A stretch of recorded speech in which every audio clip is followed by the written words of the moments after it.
The long drawn-out war between Israel and Hamas might create a possible problem for Israel in the long run. This, according to U.S.'s Threat Annual Report. U.S. intelligence has warned that Israel will be challenged by Hamas for years. This, as the Israeli military continues with its operations aimed at destroying the militant group after the gruesome October 7th attacks. According to the report, the risk of escalation of the conflict in Gaza, now stretching into its 6th month, also remains high. Israel's actions are also being increasingly scrutinized as the death toll in the Gaza Strip continues to rise.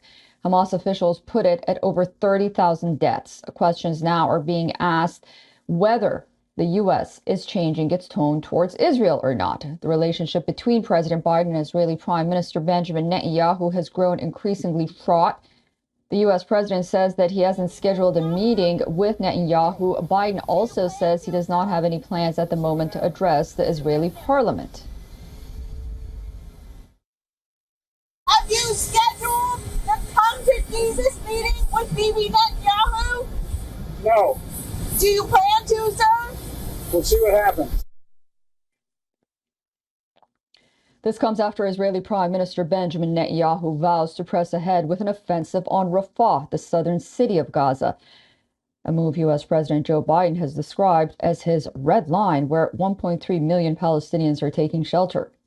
Moreover, the Gaza Strip is facing a humanitarian catastrophe. A charity ship that has been docked in Cyprus for close to a month finally set sail, taking almost 200 tons of aid in a pilot project to open a new sea route for aid to a population on the brink of famine.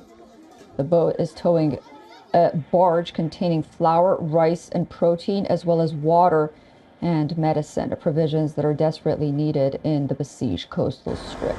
The 2010 nautical mile journey that's 210 nautical mile journey. It usually takes about 15 hours, but officials said that heavy tow barge could make the trip considerably longer. They say the total duration for the journey could be in the region of 50 hours. All right. For more on this, we are being joined by retired Colonel Rich Outson from Washington, D.C. He is a senior fellow at the Atlantic Council as the Jamestown Foundation. Rich, great to see you again, and thank you for joining us on WION. How will the war between Israel and Hamas impact Israel's relationship with the U.S., considering increasing scrutiny of Israel's actions and the potential change in tone from the United States towards Israel?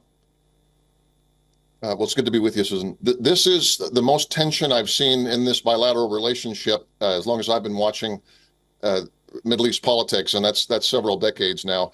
I think you have a broad bipartisan support for Israel's security that's still solid.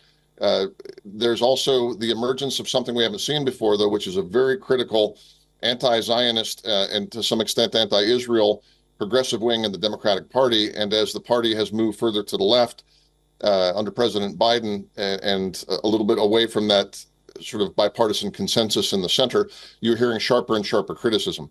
There's been strains in Israel that derive from this, such as when Benny Gantz, an opposition leader, but also a member of the Security Cabinet, came to visit, and that was not approved by Prime Minister Netanyahu. So there are a lot of strains showing, and I think there's still support in Washington for Israel to do what it can to make sure Hamas does no longer constitute a threat after the war, but it becomes murkier and murkier, as this intelligence report indicates, about how that's going to play out and how long the suffering of the civilian population in Gaza has to be balanced against that.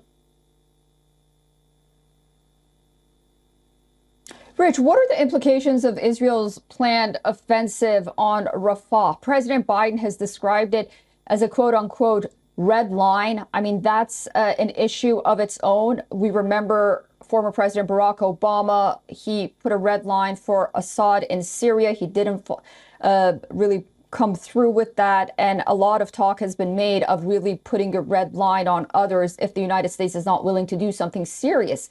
Was it wise for the president to use that term? I don't think so. The history of the Biden administration and before him, the Obama administration, in which he was vice president, on issuing red lines and then not observing them is established.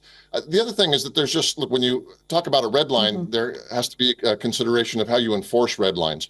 And in most cases, in most countries, that means economic sanctions or military coercive power, diplomatic sanctions, that sort of thing, none of which the Biden administration is in a position to use against Israel. So it's a bit of a flight of rhetoric trying to underline the fact that he thinks it's a really bad idea. Now, you asked about implications. Rafah is different than the rest of the Gaza Strip in that it's the main connection to Egypt.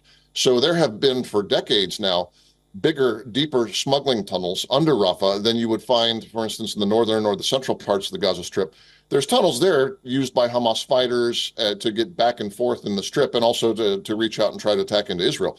But the tunnel network and structure in Rafah is much deeper and much more developed. So there'll be a lot more fighting. And the other thing is you've got half the Strip's population packed down in there. The Israeli government has said, well, we need to move these people to the west or to the central part of the Gaza Strip prior. But again, this is already a population that's sort of on the brink of real hunger and perhaps even famine by some accounts. So the time that it would take for those military operations is going to put even further strain. I don't know that there's anything President Biden can do, given the restraints on what Congress will allow and the United States public in terms of real pressure on Israel.